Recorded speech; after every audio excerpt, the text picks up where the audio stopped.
King Charles withdrew his £700,000 funding deal for son Prince Harry and Meghan Markle's transition to a life in Canada in retaliation for the naming of a top royal aide in legal papers, alleging a cash-for-leaks arrangement with the journalist Dan Wootton, Byline Times can reveal.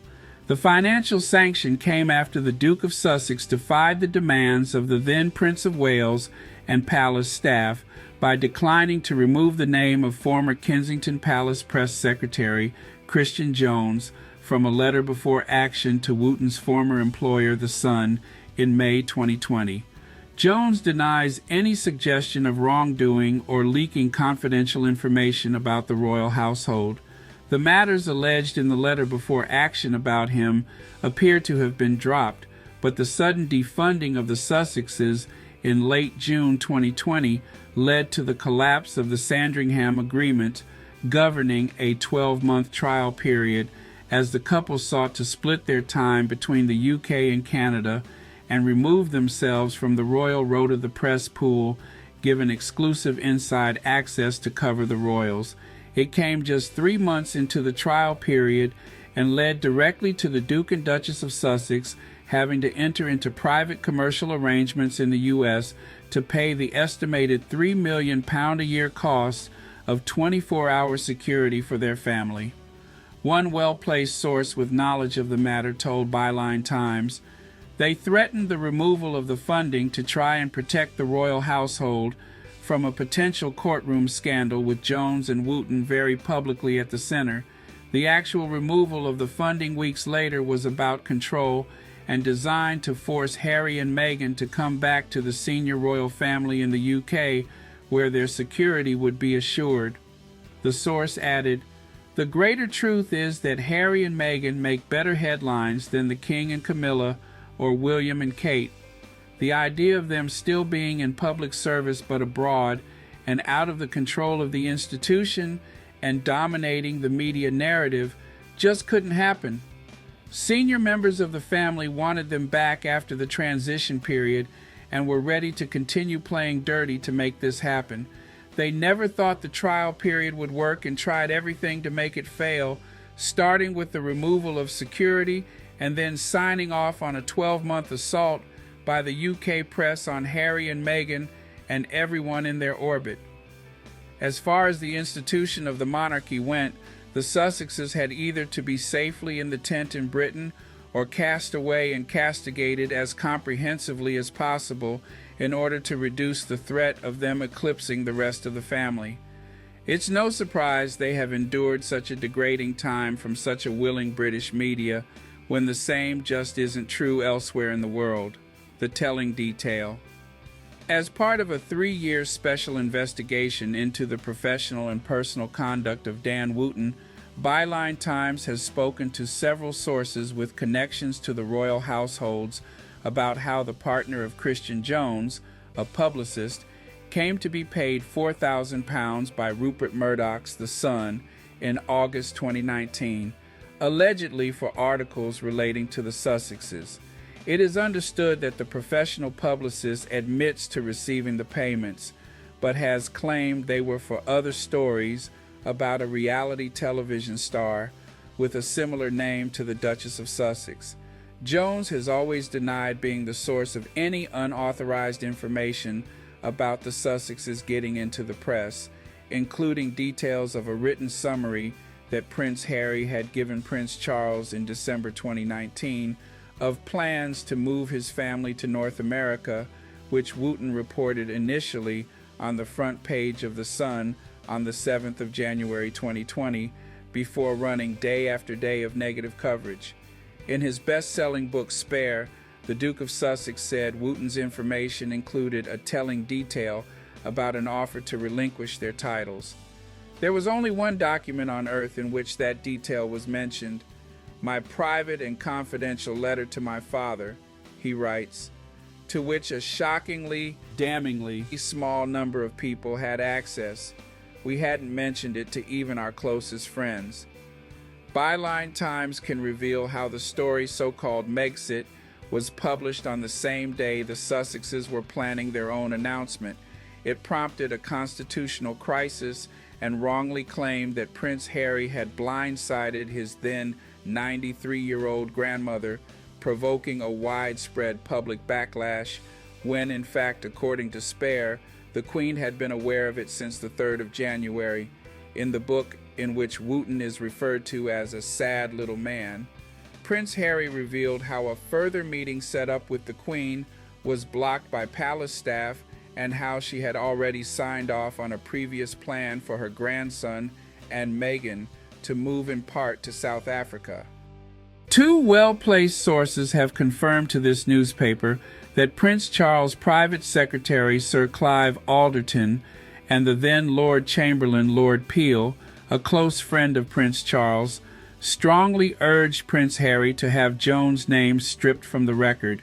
It followed an internal inquiry conducted by Simon Case, then the private secretary to the Duke of Cambridge, and a close colleague of Joan's, who concluded that, having heard him deny the allegations that he leaked confidential information, there was no case to answer.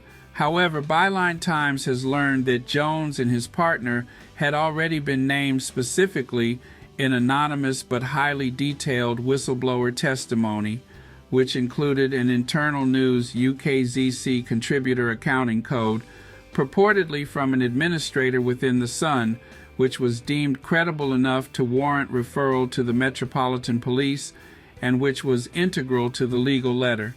No one wanted that stuff to end up in a courtroom. Part of the testimony, which was initially supplied to the respected retired investigative journalist Nick Davies, reads, "I think the publicist's ZC number is ZC 634 blank blank. My friend thinks there was a payment for £3,000 made around the 15th of July last year, 2019, for a story about the Duchess of Sussex and her nannies, which was published on 28th of June. There was also a payment of £1,000 made for a story about godparents to Meghan's son." A second source with links to the royal households told Byline Times that the Christian Jones problem promised to drag the hidden dealings between the palaces and the press into the public domain. That was deemed highly undesirable by the offices of Prince Charles and Prince William because there was always lots of horse trading going on with the editors and their correspondents to ensure favorable coverage and protection when scandals broke. The source continued, "No one wanted that stuff to end up in a courtroom. Harry and Meghan were expendable, but the heirs and their wives were not. It sent a chill through Clarence House for the Prince of Wales and Duchess of Cornwall and Kensington Palace for the Duke and Duchess of Cambridge, but the Sussexes, particularly Harry, were very keen to get to the bottom of it all. He wanted to know how their private information kept being spun into negative headlines in the biggest newspapers. He and Meghan had been stung very badly by the timing and manner of Wooten's reporting on their plans to live part of the year abroad, which wasn't even a new idea, as the Queen had previously given her blessing for a move to South Africa, which hadn't worked out. And then detailed intelligence had come up to suggest Wooten was paying the partner of a Kensington Palace official who had a lot of access for stories about his family. Harry seemed pretty determined to get to the bottom of it. A view was quickly taken within the royal households that everything needed to be brought under control. The removal of the transition funding, which Prince Charles knew was his son's only lifeline to keeping safe, was considered a very effective way of trying to bring Harry and Meghan to heel in the UK. But it didn't work. Another source explained the mechanics of the royal institution's competing media strategies. They told Byline Times, "You need to understand the competition that is constantly in play between the offices of the senior members of the royal family. Each has their own staff and their own agendas. The primary objective is to protect the institution of the monarchy. The royal family is doing deals and trades with the press all the time for favorable coverage and protection and to maintain public relevance. The naming of Christian Jones threatened to shine a light on the entire unethical relationship between the institution and the press, Barons Charles and Camilla are obviously at the top of the tree and were even when the Queen was alive. William and Kate next. Anything that threatens the hierarchy or the public perception of it is a problem to be dealt with. Quite often these problems are tackled through the tactical use of the press. The offices of each family member have their own relationships with the very top people at the newspapers. If there are specific messages they wish to express, then it will usually be through the Mail, Mail on Sunday, and the Sun, or less frequently through the Times and Sunday Times. These papers continually report briefings spoon-fed from the palace without questioning them. This is why it was such a problem when Christian Jones was named in those legal letters. Whether it was true or not true that information Jones collected in the course of his work was ending up in the Sun was not really the point. The point is that the royal family is doing deals and trades with the press all the time for favorable coverage and protection and to maintain public relevance. The naming of Christian Jones threatened to shine a light on the entire unethical relationship between the institution and the press barons, and that could not be tolerated and had to be punished. And so it appears that the monarchy chose to side with a press secretary over Prince Harry, shifting allegiances.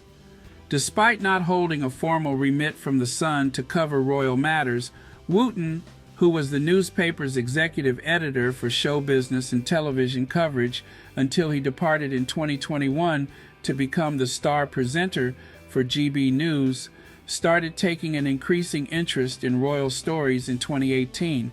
On the 13th of March 2019, Wooten published an article in The Sun about an alleged falling out between Prince William and Kate and the Marquis and Marchioness of Cholmondeley, David Rocksavage and Rose Hanbury, whom the paper dubbed Kate's rural rival.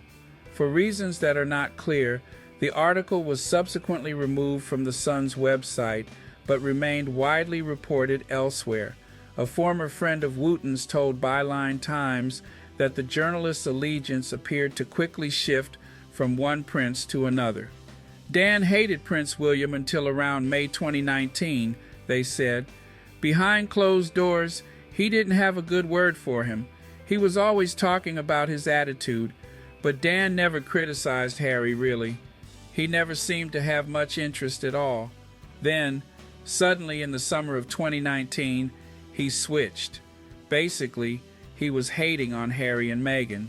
He had previously been obsessed with Prince William, and then he switched to the Sussexes. Byline Times put a series of detailed questions to a lawyer for the royal family, a spokesperson for the Duke and Duchess of Sussex, Dan Wooten, Christian Jones, Jones' partner, and Simon Case.